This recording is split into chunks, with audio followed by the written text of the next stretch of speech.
자, 이제 마음조림이라는 이야기 좀 하겠습니다. 앞에 이렇게 보시면은, 나가섬의 통로, 나가서는 게 분명합니다. 이런 능력을 갖고 있으니까, 이런 통로가 주어져 있기 때문에 우리는 저마다의 방식으로 분명히 세계 속으로 나갔다가 들어왔다, 나갔다, 들어왔다, 이렇게 열려 있는 것이죠. 그 열려 있는 것을 가능케 하는 게 바로, 이제, 조르게라고 말할 수 있는데, 여기 재미난 신화가 하나 있어서 소개를 간단히 하겠습니다. 쿠라 신화, 쿠라. 영어 이제 케어의 어원이 되는 말입니다. 케어. 우리가 이거 케어를 뭐라고 번역해야 될지 모르겠는데, 염려라고도 번역하기도 하고, 염려, 케어, 보살핌, 돌봄, 요즘은 이상한 말도 많이 쓰더라고요. 자기가 나를 케어해줘야지 그러는데, 그때 케어해달라는 게 뭔지, 헷갈립니다. 아무튼 여러 가지 잘 보살펴 달라는 뜻으로 이해가 되는데, 원래 여신 이름이었네요. 꾸라 여신. 내용은 간단히 이렇게 소개가 됐습니다. 꾸라 여신은 길을 가다가 진흙덩어리를 좀 발견했습니다. 그냥 진흙덩어리라고 보지 마시고 아주 빛나는 보석 같은 진흙덩어리를 발견했다. 그걸로 이제 뭘 하고 싶었던 거죠. 그래서 가장 고귀한 진흙이었기 때문에 가장 고귀한 걸 만들고 싶어 했습니다. 사람을 이제 빚었는데, 이제 이놈이 움직이질 않아.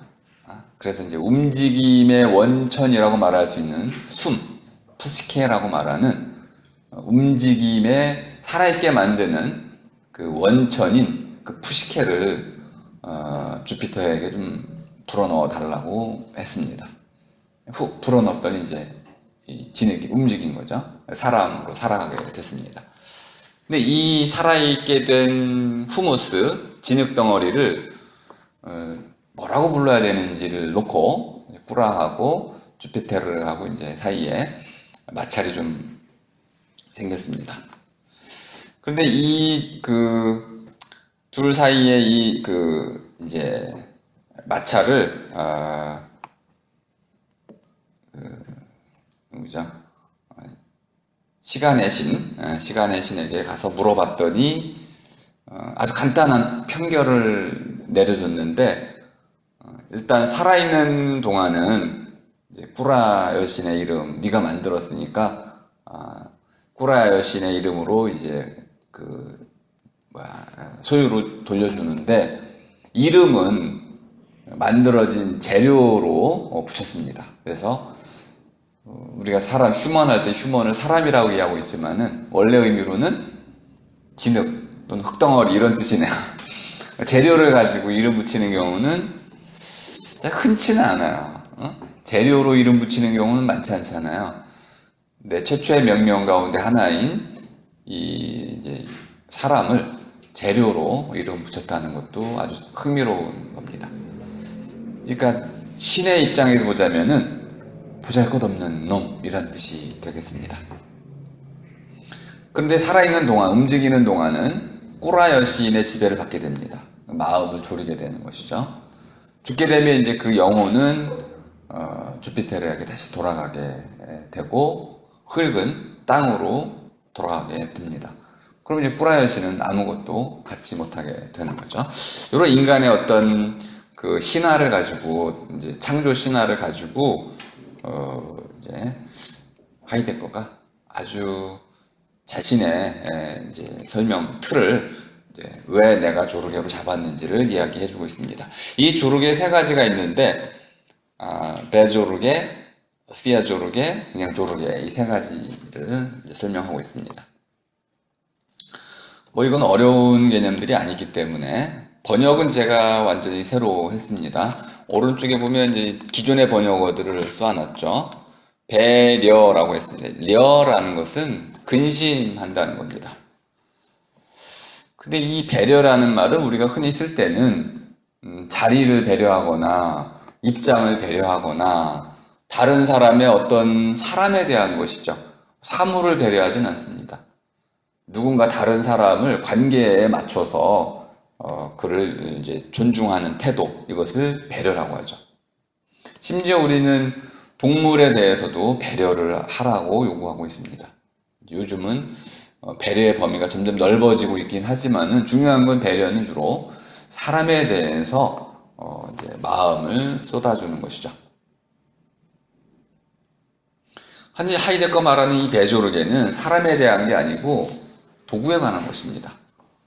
그러니까 완전히 번역이 우리말로는 잘못되어 있다고 말할 수 있습니다.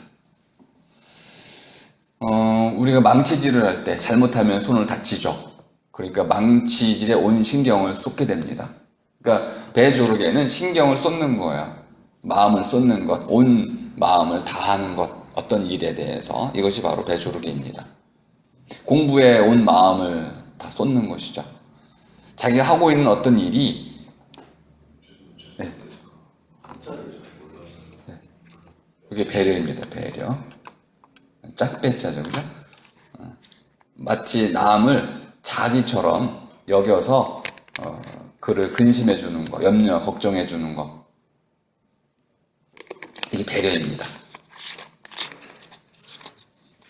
그러니까 우리 말로는 좀 안 맞아서 제가 이걸 이제 마음 쏟음, 신경 쏟음 이렇게 한 거죠. 이걸 이제 마음을 쏟는다 이렇게 보시면 쉬워요. 공부에 마음을 쏟느라고 뭐 등등. 사업에 마음을 쏟느라고 가정에 등한히했다 이렇게 얘기할 수 있습니다. 두 번째는 이제 심려라고 쓰는 건데요.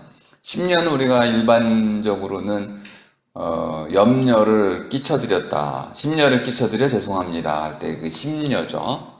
그러니까 송구하다 이런 뜻도 되는데 어떤 잘못에 대해서 누군가의 걱정을 불러일으키는 것, 이것이 바로 심려입니다. 마음의 근심인 것이죠. 다른 사람의 마음의 근심. 근데 피아조르게는 그런 뜻은 아니고요. 다른 사람을 위하는 마음입니다. 이게 우리가 쓴다면 배려에 더 가까운 말이죠. 이것도 좀 말을 바꿔서 마음 씀 이렇게 바꿨고요. 특히 이제 뭐 부모님이 자기 아이들, 아들, 딸에게 이러저렇게 무엇인가를 베푸는 것, 이 마음 쓰는 것이죠. 어른이 아이에게, 어린 사람에게 마음을 써주는 것, 이것이 피아조르게입니다.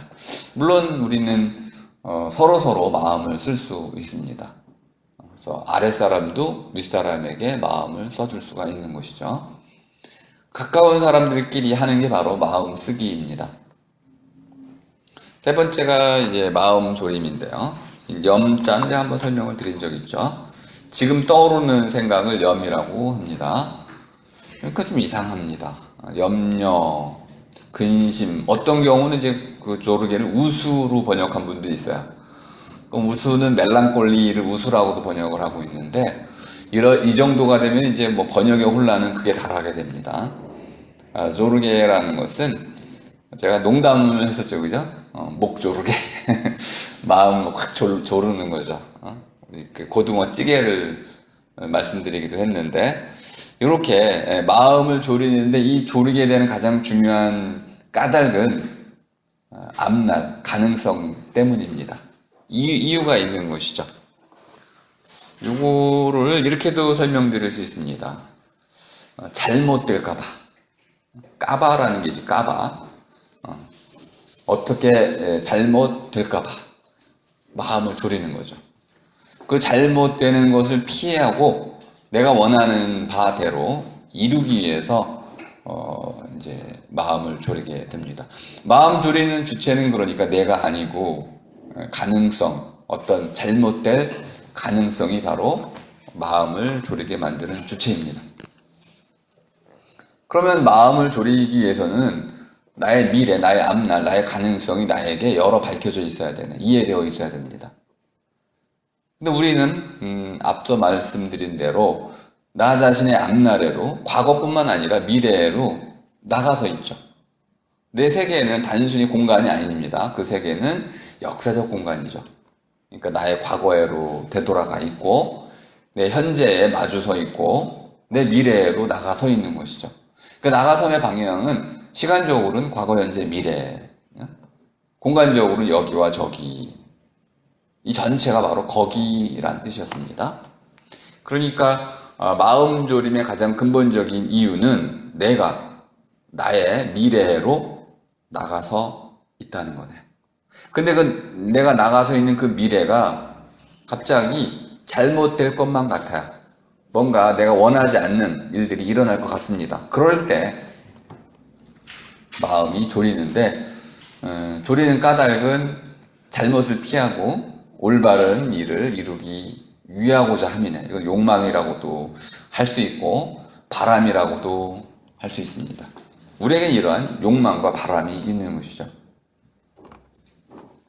이게 마음 졸임의 세 종류를 얘기했지만은 세 가지 뿐이겠습니까? 무한히 많이 있을 수 있겠죠.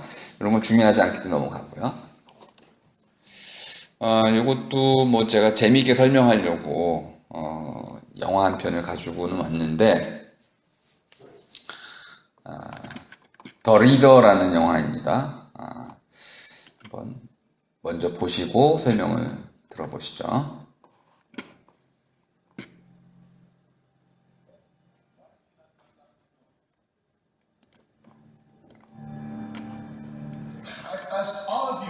And I'm getting no answer. 2차 대전 이후 나치 전범에 대한 재판이 열리는 한 광경입니다. 재판장 모습이고요. Two of the victims are in this court. They deserve an answer.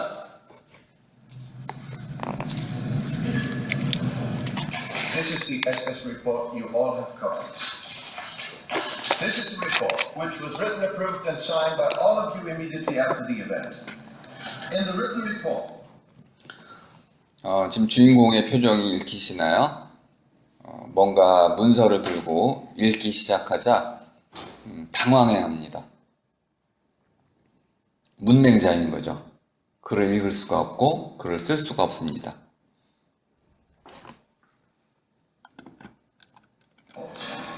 you all claim you didn't even know about the fire until after it happened. But that isn't true, is it? What? It's not true.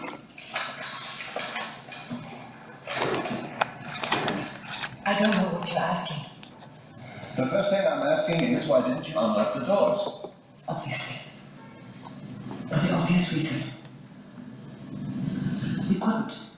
Why couldn't you? We were guards. Our job was to guard the prisoners. We couldn't just let them escape. I see. And if they escaped, then you'd be blamed. You'd be charged. No. You might even be executed. No. Well then. If we'd opened the doors, there would have been chaos. How could we have restored order? It happened so fast. It was snowing, the bombs, the flames. There were flames all over the village. Then the screaming began and got worse and worse. And if they'd all come rushing out, we couldn't just let them escape. We couldn't.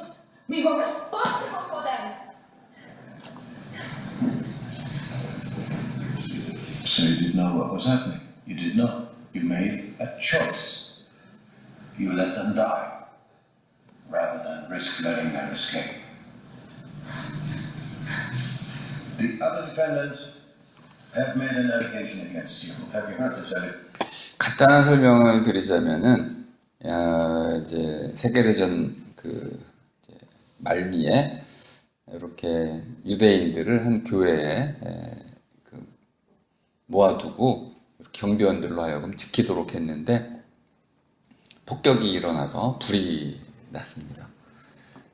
그런데 바깥에서 이 경비원들이 교회 문을 걸어 잠궜어요. 그런 바람에 교회 안에 있던 유대인들이 몰살을 당했습니다. 그거에 대한 책임 추궁을 지금 하고 있는 거죠. Vision. They say you were in charge.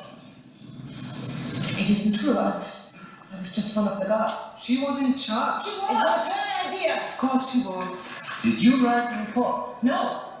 We all discussed what to say. We all wrote it together. She wrote it. She wrote the report. She was. She was. No. Yes, you did. Does it matter who did? She wrote it. It was I her. need to see a sample of your handwriting. My handwriting? Yes, I need to establish who wrote the report. Sorry, but I really don't see how that's appropriate. 20 years have gone Take a by. piece of paper. Counsel, approach the Are bench. you going to compare handwriting of 20 years ago? Counsel, approach the bench. I'd rather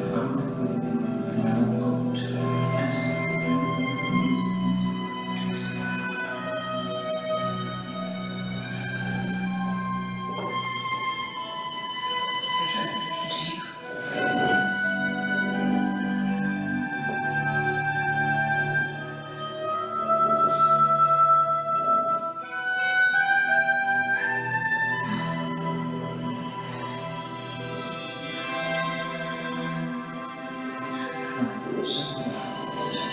There's no need.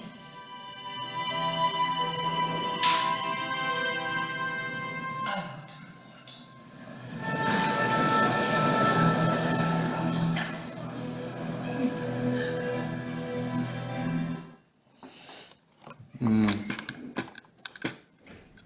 이 장면은 정말 마음을 아프게 하는 장면이죠. 두 가지 면에서. 그런데 하나는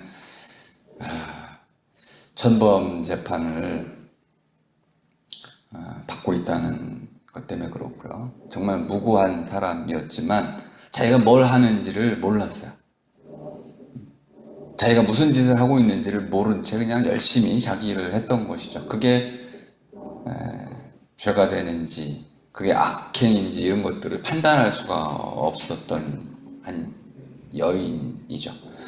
더욱 더 가슴 아픈 거는 그가 문맹이라는 것을 들키는 것을 종신형보다 더 두려워했다는 겁니다. 그래서 자기가 하지 않은 일을 지금 했다고 고백하고 있어요. 다른 사람들은 4년형을 선고받지만 이제 우리 주인공은 종신형을 선고받게 됩니다. 모든 책임을 짊어지게 됐죠. 거기 잠깐 비쳤던 젊은 청년은 법대생입니다. 고민하고 있어요. 지금 그녀가 문맹이라는 것을 알고 있는데 이것을 밝혀서 그녀가 보고서를 쓰지 않았다는 것을 증명하는 것이 옳은지 아니면 그녀의 뜻을 존중해야 되는지 갈등하다가 침묵하게 됩니다. 나중에 또 반전이 있습니다, 영화에. 그러니까 이 영화는 이 장면으로 끝나는 건 아니고요. 나중에 반전이 있어서 한번 볼만한 영화라고 볼 수 있습니다. 제가 가지고 온 가장 중요한 이유는 여러분이나 저나 이런 상황에 처하면 빼도 박도 어떻게 할 수가 없어요. 우리의 감정의 흐름과 이해의 범위, 나의 인격, 자존심, 또 내가 주체할 수 없는, 스스로 통제할 수 없는 어떤 상황에 처하게 되면은 그냥 그 상황에 떠밀려 가게 되는 거죠. 이럴 때 지배하는 것은 기분입니다. 이성적인 게 아니죠. 이성적으로는 분명히 내가 이렇게 고백을 해야 됩니다. 나는 문맹입니다. 그걸 내가 쓸 수가 없었죠. 지금 문맹이라는 걸 증명할 수가 있습니다. 이성적으로는 그럴 겁니다. 하지만 기분과 감정에 따를 때는 그러한 부끄러운 비난, 조롱 이런 걸 당하기 싫었던 것이죠. 한순간, 바로 그 순간만 부끄러움을 당하면 될 텐데 그 순간의 부끄러움조차도 당하기 싫었던 것이죠. 이게 바로 감정의 논리이고 기분의 논리입니다. 이런 걸 우리는 흔히 빠져든다라고 합니다. 감정의 지배를 받는다. 이렇게 빠져들어 있으면은 우리는 거기서 벗어나올 수가 없는 거죠. 그 슬기로운 삶을 살기 위해서는 감정과 이런 기분의 지배를 이기고 극복하고 스스로 올바른 판단에 따라서 행동할 수 있어야 되는 거죠. 실천을 위해서는 바로 슬기가 필요한 겁니다. 적절한 감정, 통제, 그리고 올바른 판단, 그 올바른 판단을 실천할 수 있는 용기, 이 전체적인 자기 자신의 삶을 돌아볼 수 있는 이런 조망 능력, 바로 슬기가 필요한 것이죠. 마음졸임이라는 것은 바로 이러한 틀 안에서 일어나는 것입니다.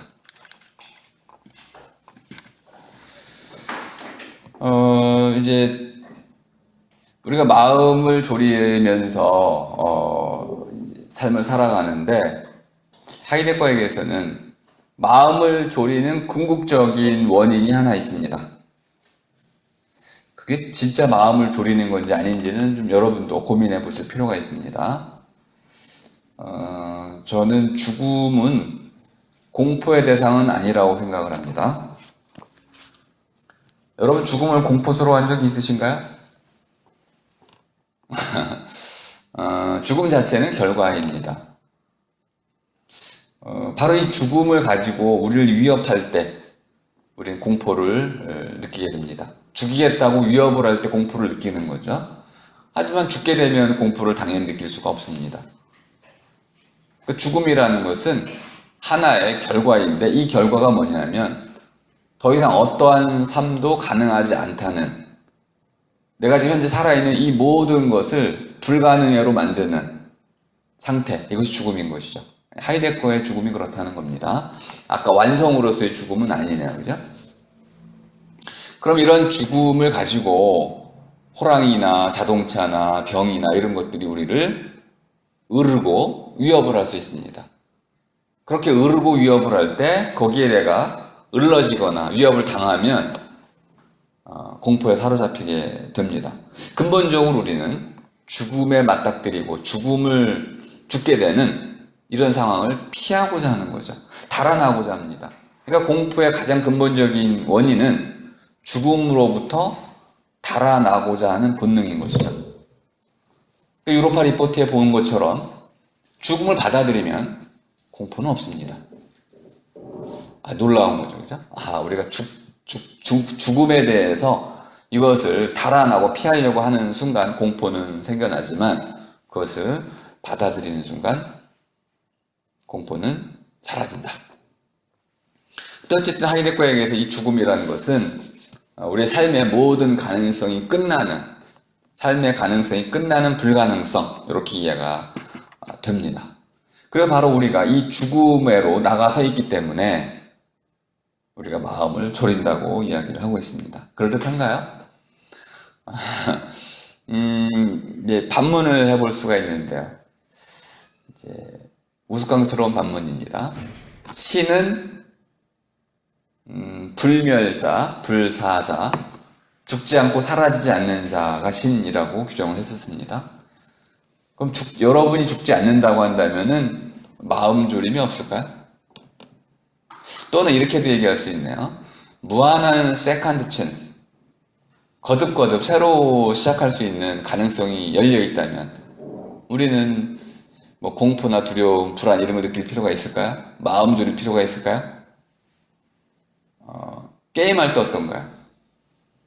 게임할 때 언제든 새로 시작할 수 있으면 마음 졸일 필요가 있나요? 저는 마음이 졸이더라고요. 왜 그러냐면 지금 당장 이걸 못 이루게 되니까 막 이루고 싶으니까 그런 마음 졸임이 있죠. 그리고 언제든 다시 시작할 수 있다는 것 자체는 우리에게 불가능합니다.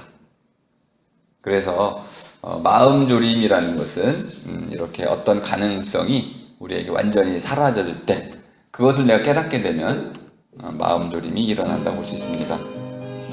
우리 삶이라는 것이 이렇게 희로애락으로 이루어져 있는데 바로 거기라는 것은 이 삶의 전체다 이렇게 이해할 수 있겠다. 단순히 죽음만은 아니라고 볼 수 있습니다.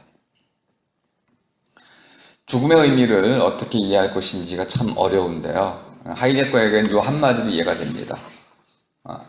베퍼슈탄트라는 말은 뭐 쉬운 말은 아니에요. 저는 이제 코앞에 닥친 것 이렇게 쓰고 있는데 하이데거는 반대로 얘기합니다. 죽음이라는 것은 이제 밑에 보면 몇 가지를 써놨죠, 그죠? 거기에 있을 수 없게 되는 것, 거기라는 게 이제 세계였죠, 그죠? 이 세계 속에 가족과 친구와 더불어 내 삶을 어떤 일들을 해 나갈 수 없는 상태, 이것이 죽음이라는 거네. 더 이상 거기에 있을 수 없다. 이것이 죽음이라는 거야. 하지만 실제로 거기에 더 이상 있을 수 없는 게 아니고 가능성으로 그렇다는 겁니다. 그러니까 죽음은 실제가 아니고 가능성으로만 우리가 이해됩니다. 요거 이제 하이데거의 이 죽음 이해를 사람들이 잘 하기 어려운 이유인데요. 우리가 죽음하면 주검과 혼돈하는 경우가 많습니다. 죽음은 죽음의 결과죠. 우리가 염을 하게 되거나 또는 이제 장례로서 묻게 되는 게 바로 주검, 시체입니다. 시신. 죽음은 사건이라는 건데 어떤 사건이냐면 가능성의 종말 사건입니다. 그러니까 더 이상 거기에 있을 가능성이죠. 하나의 가능성이지 실제로 벌어진 일은 아니라는 거죠. 두 번째는 죽음이라는 것은 나의 가능성을 비롯한 아까 세 가지 세상을 살아갈 때 해야 할 일들, 마음 쏟은 일들, 마음을 써주어야 할 사람들, 나 자신의 이런 무한한 가능성과 더 이상 관계할 수 없음. 또 가능성이네요. 그러니까 하이데거의 죽음 개념을 우리가 이해하기 어려운 이유는 하이데거가 그 죽음을 가능성으로 이해하고 있다는 겁니다. 세 번째 것이 가장 중요한 규정이라고 볼 수 있는데요. 죽음이라는 것은 그 너머의 바깥이다. 그러니까 우리는 어디로 나가냐면 그 초월, 그 너머에로 나가선다고 말씀드렸는데요. 그 너머에 더 이상 아무것도 없을 때, 무죠.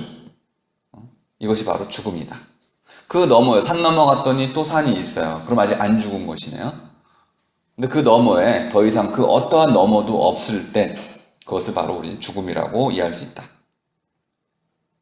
그 죽음은 또 하나 이제 앞질러 갈 수 없다. 추월이라고도 할 수 있는데요. 죽음을 앞질러 갈 수 있는 사람은 없다는. 그러니까 죽음을 내가 경험할 수는 없네요. 죽음을 추월할 수 없기 때문에 죽음은 경험할 수 없습니다. 죽음은 그냥 하나의 사건으로서 우리의 가능성으로서 주어져 있을 뿐이죠. 자, 그런데 이제 어떠한 죽음에도 종류가 있어서 하이데거가 이런 걸 좀 분석을 해줬더라면 하는 아쉬움이 있습니다. 죽음의 종류가 있고요. 자살에도 종류가 있듯이 죽음의 종류가 있고 죽음의 의미와 품격이 있습니다. 그 중에 이제 한 죽음을 한번 보여드리겠습니다. 명성과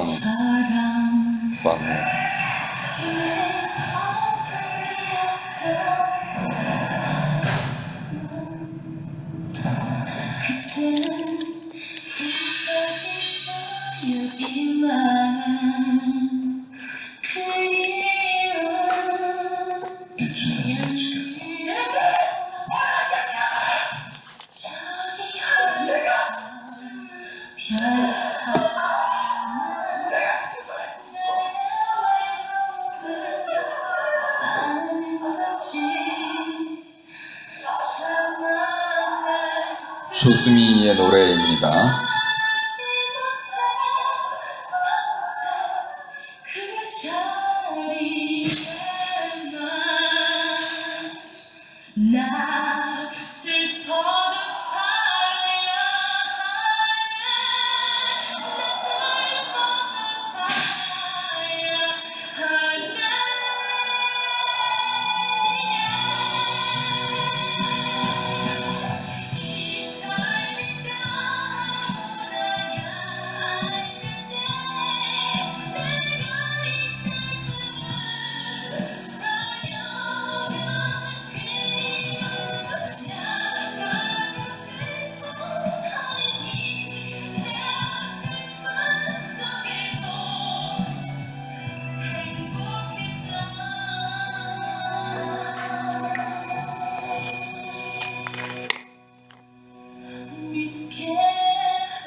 그러니까 죽음이라는 것이 우리 삶의 마지막 가능성이라는 것이 하이데거의 진단이지만 현실 속에서 우리가 만나는 죽음은 부모님, 할아버지, 친구, 타인의 죽음을 통해서 만나게 됩니다.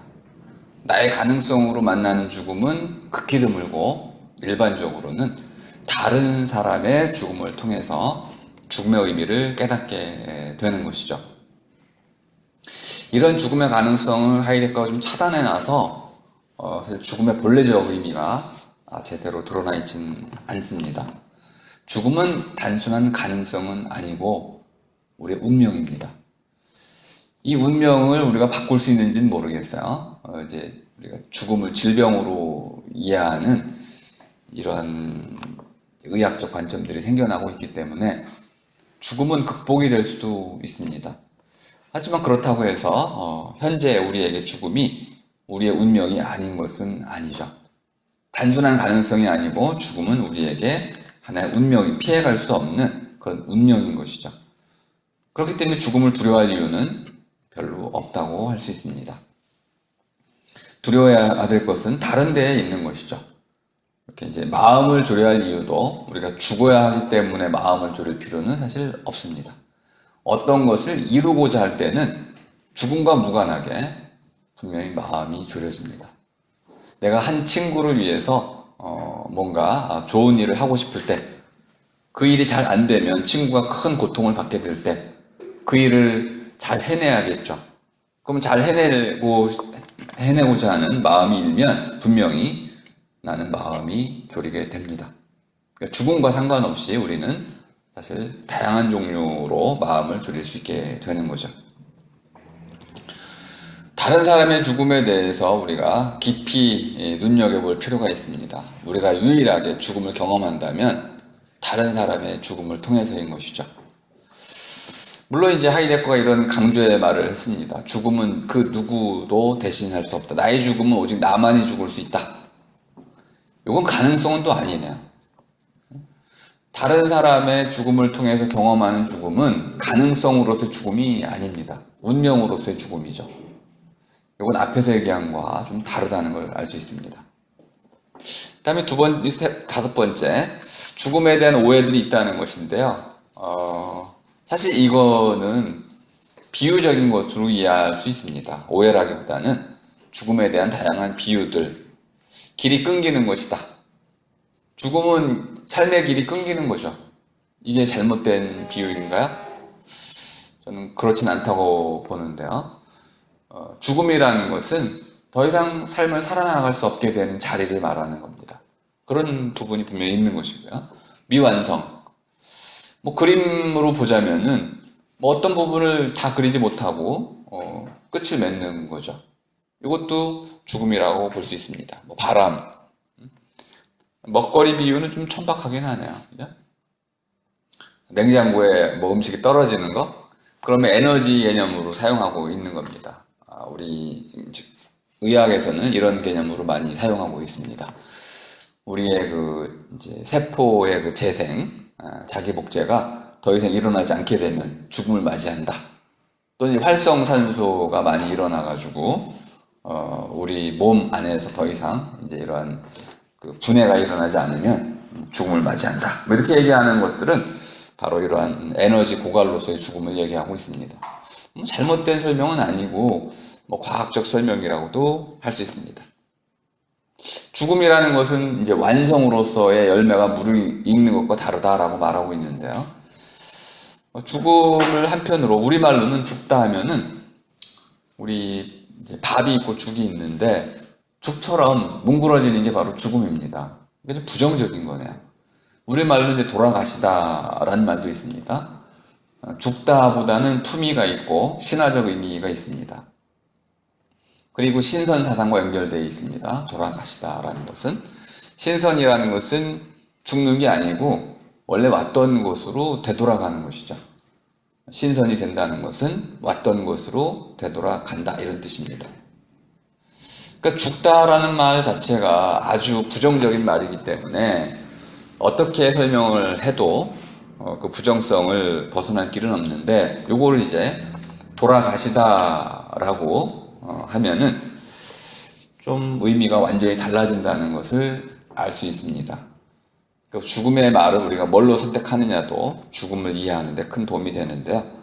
돌아가시다라는 관점에서 보자면은 태어나서 우리가 해야 할 일들이 주어져 있다는 겁니다.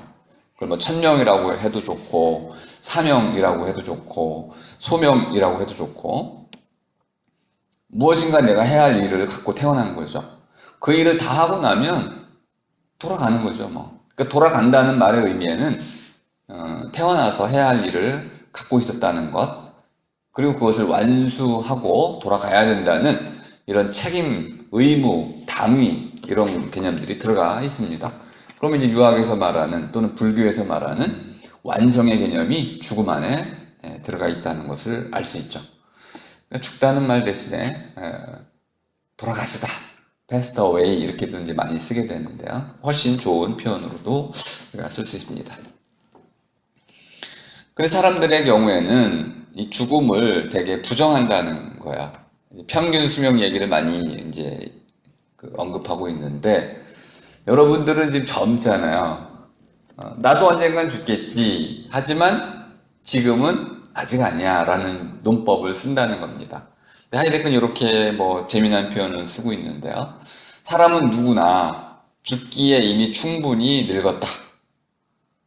언제 죽을지는 아무도 모른다는 거죠.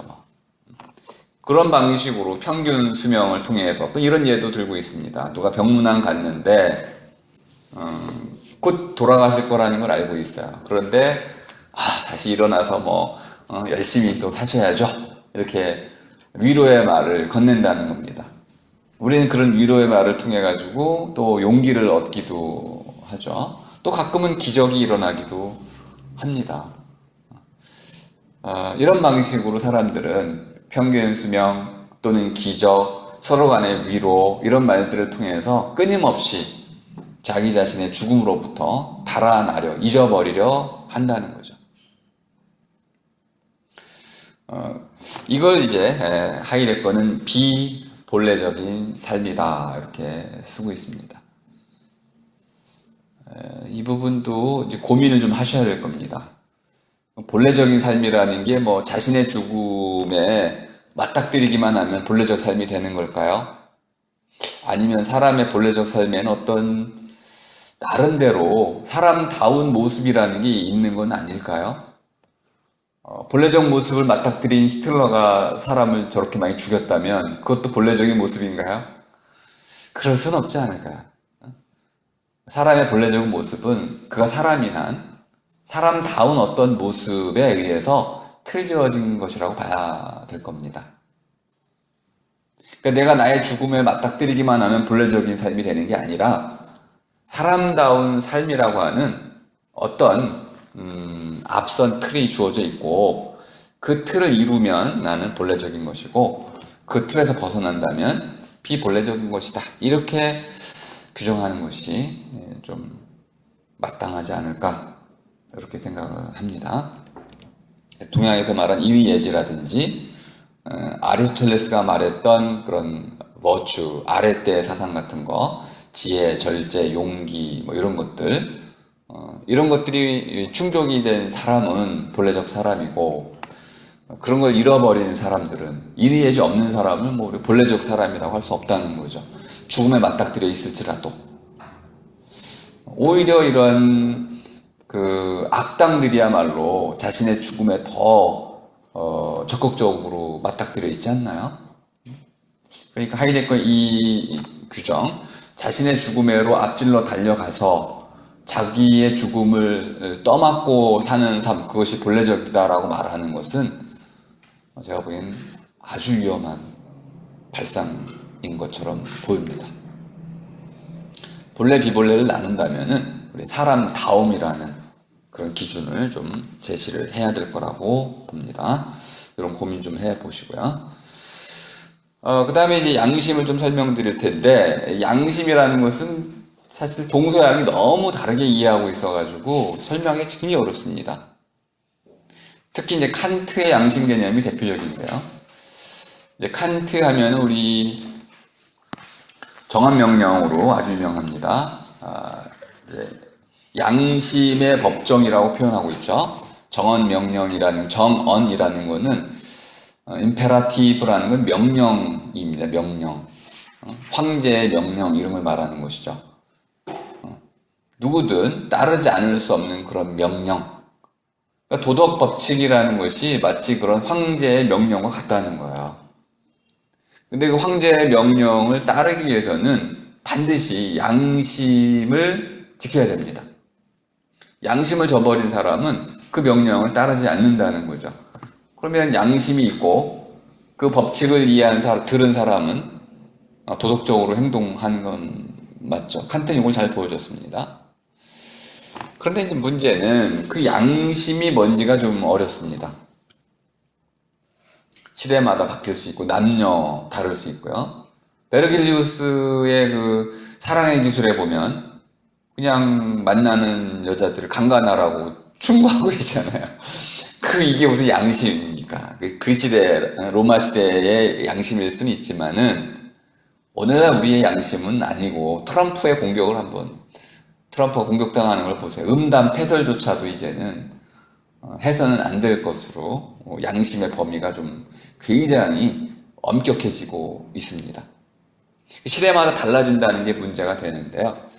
그러면 이제 시대마다 달라지는 양심을 보편적으로 정의할 필요가 생겨서 이제 하이데거의 양심 개념에 좀 주의를 기울일 필요가 있는데, 본래적인 삶을 살기 위해서는 먼저 양심의 회복이 필요하다는 것이죠. 자세한 내용은 이제 올려놓기로 하고, 영화 한 편을 통해서 하이데거가 말하려고 하는 양심의 의미를 간단히 설명드리겠습니다.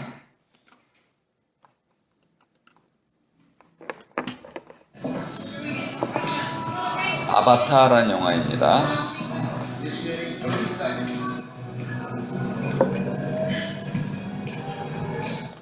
이 아바타라는 영화는 몇 가지 면에서 정말 기념비적인 작품입니다. 놀라운 작품이죠.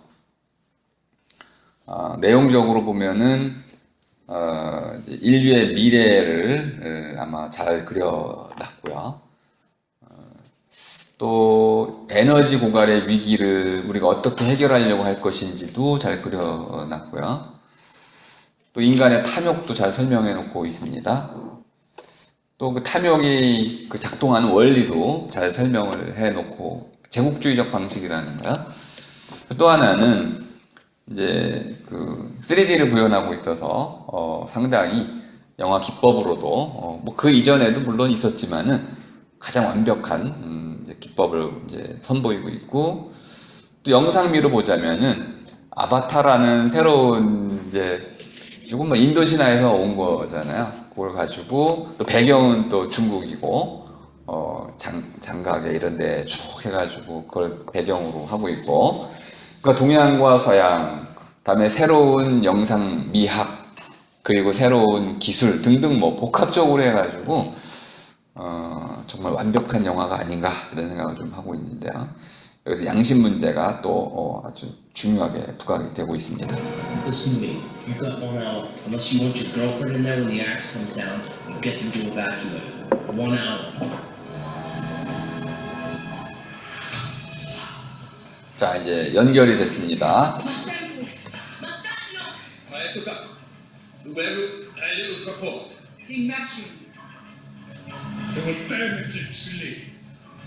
AOIO에 부탁할까? sauti tesela. Vetikul kelojati. Skiba. Skiba. Come on, they're gonna be here soon.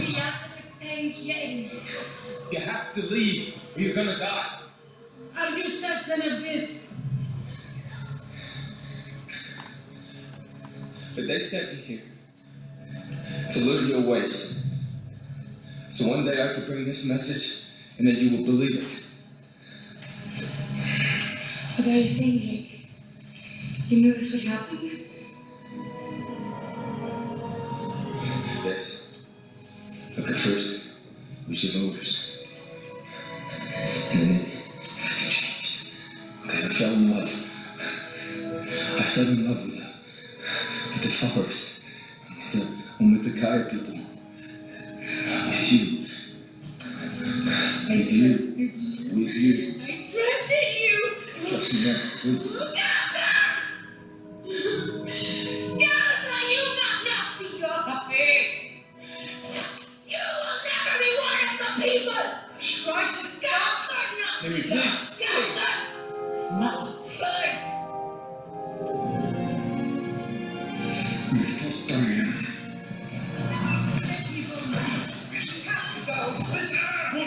Coming!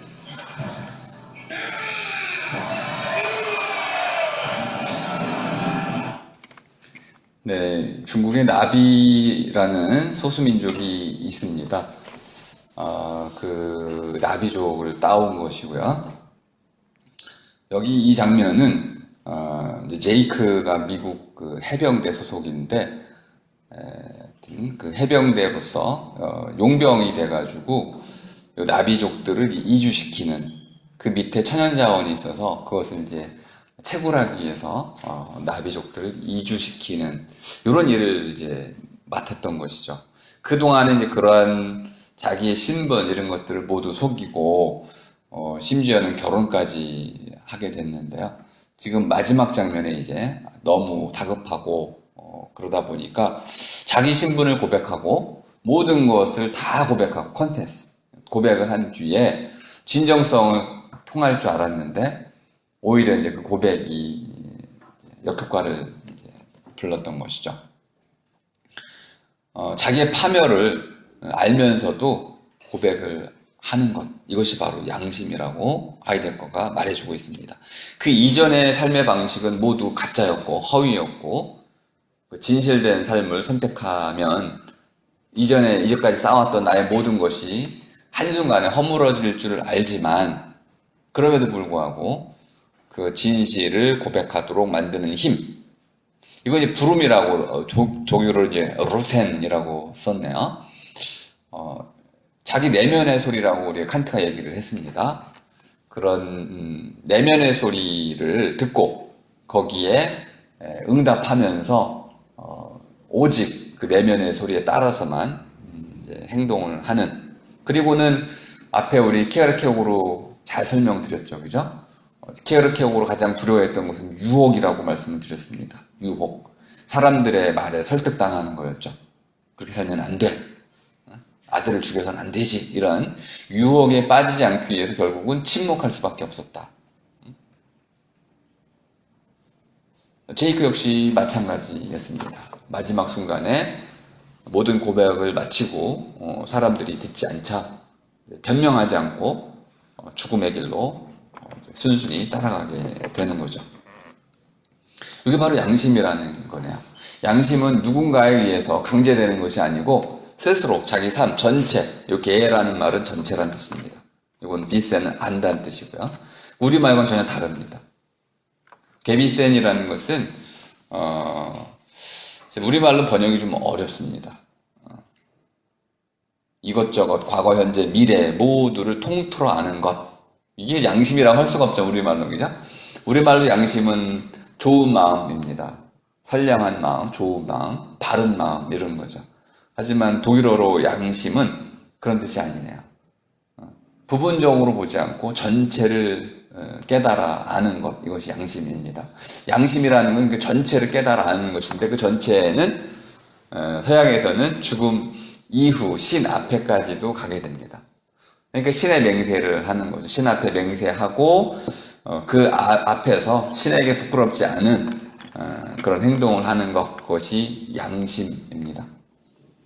그러니까 동양에서 말한 양심보다는 훨씬 심판 개념이 강하다는 걸 알 수 있습니다. 반면에 동양에서의 양심은 관계의 바름을 얘기하는 겁니다. 올바름. 아버지와 아들의 관계. 이거 바르면 양심이 있는 겁니다. 이때 바름이라는 것은 뭐 도덕이라든지 법이라든지 규범, 이런 것들의 관습, 이런 것으로 제한이 되고 있어서, 실제로 양심하면은, 우리에게는 이런 다른 사람들과의 올바른 관계를 맺는 것, 이렇게 동양에서는 이해가 됩니다. 그러니까 동서양은 양심 개념에서는 아주 큰 차이를 보인다는 것을 알 수 있습니다. 하이데거가 말한 양심은 이렇게 하나의 세계를 전적으로 사람들 세계로부터 자기 자신만의 고유한 세계로 판을 바꾸는 것, 이것이 바로 양심이다. 이해해 두시면 되겠습니다. 시간이 이제 거의 다 돼서 빚에 관한 부분은 좀 그것도 뭐 아주 어려운 논의가 있어서 설명드리기 어려운데요. 간단히만 건너뛰도록 하겠습니다. 잠깐 설명드리고, 우리말 빚은 부채란 의미죠. 빚. 그런데 이 빚이 햇빛의 그 빛과 어원이 같습니다. 그러니까 빚이라는 것은 내가 빌어서 누군가에 가져온 거죠. 빌어서 가져온 거. 그럼 내 건가요? 아닌가요? 일단 내 거죠. 가져왔으니까 내 겁니다. 물론 갚아야 되죠. 갚아야 된다는 점에서는 온전히 내 건 아닌데 일단 빌어서 가져왔다는 점에서는 내 거죠. 그러면 여러분이 은행에서 대출을 받아가지고 집을 사면 번쩍번쩍하죠, 이제 집이. 빛나죠, 그죠? 빚이라는 것과 빚이라는 것이 의미가 같은 것을 알 수 있습니다. 다만 빚은 가짜 빚이야. 나중에 갚아야만 진짜 빚이 되는 거죠.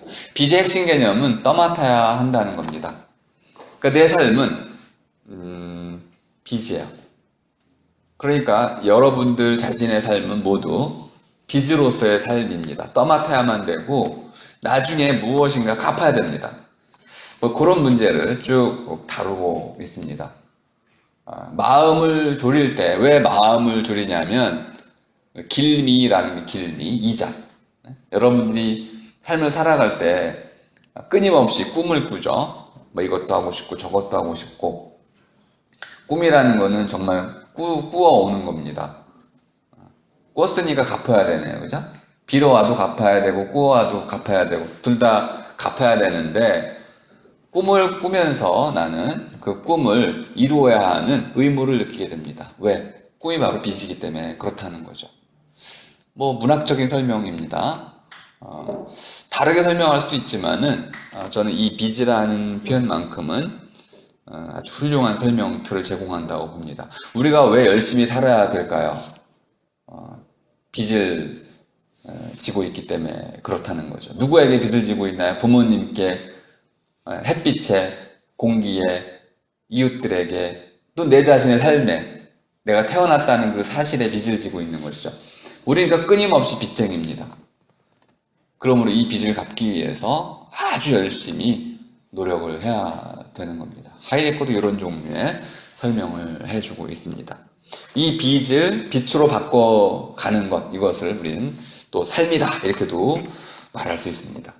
그러니까 하이데거식으로 설명하자면 내가 거기에 있다는 것 자체가 바로 빚이라는 거예요. 그리고 빚을 깨닫는 사람은 갚아야 되겠죠.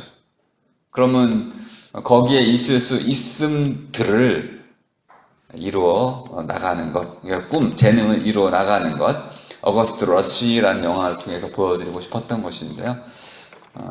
이 부분 넘어가도록 하겠습니다.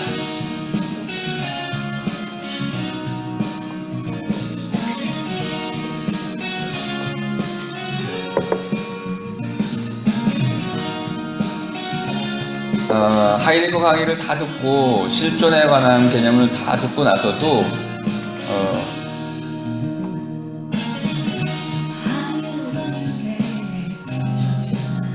우리에게 남는 것은 더 많은 물음입니다. 해명된 건 하나도 없고 오히려 물어야 할 것만 산더미처럼 쌓이게 되는 거죠.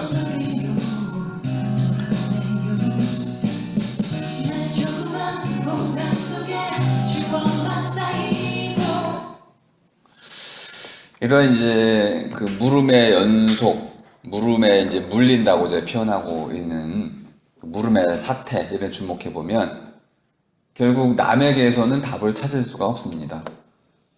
물음은 결코 끝날 수 없기 때문에 그렇습니다. 하나의 물음에 대해 대답하고 나면 사실 더 많은 물음들이 생겨나죠. 스스로 그 물음을 풀어갈 수밖에 없는 겁니다. 스스로 물음을 풀어가려면은 스스로 물음을 물을 수밖에 없는 거죠.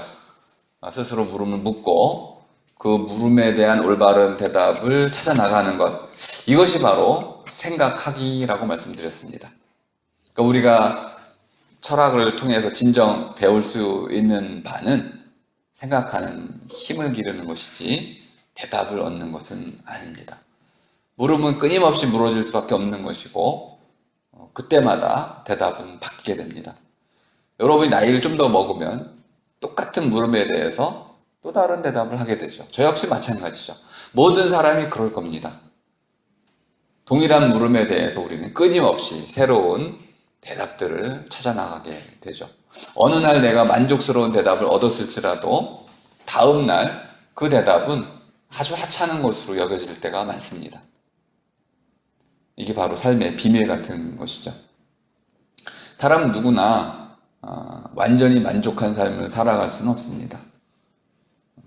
그럼 이제 우리는 실존 철학이라는 과목을 통해서 이러한 실존의 문제를 거듭거듭 끊임없이 물어야만 되고, 사실 대답보다는 어떻게 물어야 되는지에 좀 더 고민을 해야 됩니다.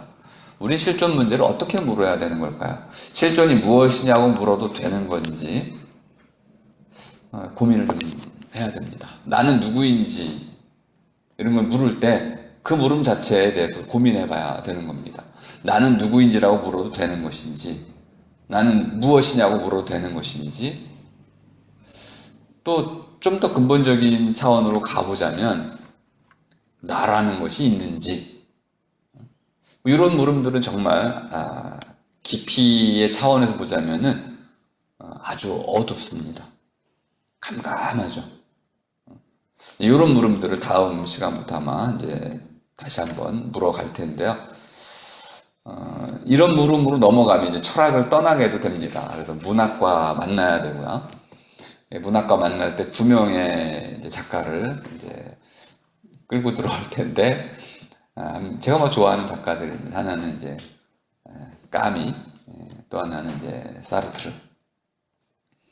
그리고 이제 끝에 가면 이제 니체를 통해 가지고 어떻게 허무주의를 극복할 수 있는지. 삶이라는 게 궁극적으로 가보면 참 허무해요. 그런데 우리가 허무주의에 빠져들진 않거든요. 극복을 하고 있죠. 허무는 사라지지 않지만은 그래도 우리는 허무에 빠져들진 않고 성공적으로 극복을 해 나가고 있어요. 그럼 그 힘은 어디에 있는 걸까요?